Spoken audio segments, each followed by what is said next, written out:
MBBS abroad scam-ஆ? நிறைய பேர் வீடியோஸ்ல பார்த்துருப்பீங்க. MBBS abroadல பண்ண ஃபியூச்சர் போயிடும், டிகிரி யூஸ் இல்ல, நீங்க திரும்பி இந்தியாவில் வந்து பிராக்டிஸ் பண்ண முடியாது. இதெல்லாம் பார்த்து நிறைய ஸ்டூடெண்ட்ஸ் அண்ட் பேரண்ட்ஸ் பயப்படுறாங்க. ஆனா உண்மை என்ன தெரியுமா? MBBS abroad ஸ்கேம் இல்ல, ராங் கைடன்ஸ் தான் scam.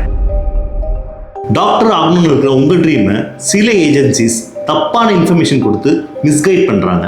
Every year thousands of Indian students அப்ராட்ல போய் MBBS படிக்கிறாங்க.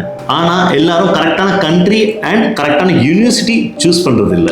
லோ ஃபீஸ், டைரக்ட் அட்மிஷன்ஸ், 100% கேரண்டின்னு சில ஏஜென்சி உங்களுக்கு கேட்சியான வீடியோ காட்டி ஏமாத்திடுறாங்க. பேரண்ட்ஸும் நம்பி லேக்ஸ்ல இன்வெஸ்ட் பண்ணிடுறாங்க. ஆனா அட்மிஷன் ப்ராசஸ் முடிஞ்சு ஸ்டூடெண்ட் காலேஜ் ரீச் பண்ணதுக்கு அப்புறமேட்டு தான் ரியல் ப்ராப்ளமே ஸ்டார்ட் ஆகுது. யூனிவர்சிட்டி NMC கைடன்ஸை ஃபாலோ பண்ணாதது, டிகிரி ரெகக்னைஸ் கிளியரா இல்ல, கிளினிக்கல் எக்ஸ்போஷர் ரொம்ப கம்மி, ஹாஸ்பிட்டல் ட்ரைனிங்கும் ப்ராப்பரா இருக்காது. இந்த ப்ராப்ளம் எல்லாம் ஸ்டூடெண்ட்ஸ் அங்கே போய் ரீச் பண்ணதுக்கு அப்புறமேட்டு தான் ஃபேஸ் பண்றாங்க. ஃபைனலி ஸ்டூடெண்ட்ஸ் டிகிரியை முடிச்சுட்டு இந்தியாவுக்கு வந்ததுக்கு அப்புறம் licensing exam, registration and clinical practice இதுல எல்லாத்துலயும் அன்னெசரியா காம்ப்ளிகேஷன் வருது. அதனால தான் அட்மிஷன்ஸை கன்ஃபார்ம் பண்றது முன்னாடி இந்த 7 கொஸ்டின்ஸை கண்டிப்பா கேளுங்க. நீங்க படிக்க போற medical university NMC அப்ரூவ்டா?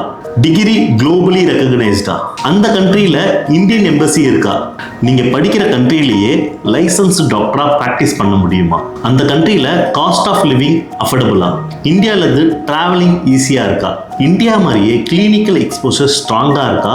And cadaver முக்கியமா இருக்கான்னு கேளுங்க. இந்த கொஸ்டின்ஸ்க்கெல்லாம் ஆன்சர் தெரியாம உங்க அட்மிஷன்ஸை கன்ஃபார்ம் பண்ணிடாதீங்க. நல்ல ஞாபகம் வச்சுக்கோங்க, MBBS அப்ராட் ஸ்கேம் இல்ல, ராங்கான கைடன்ஸ் தான் ஸ்கேம். கரெக்டான கைடன்ஸ் இருந்தா உங்க டாக்டர் கனவை நிஜமாக்கலாம். MBBS அப்ராட பத்தி கரெக்டான கைடன்ஸ் வேணும்னா என்ன காண்டாக்ட் பண்ணுங்க. என் பேர் சமீர்.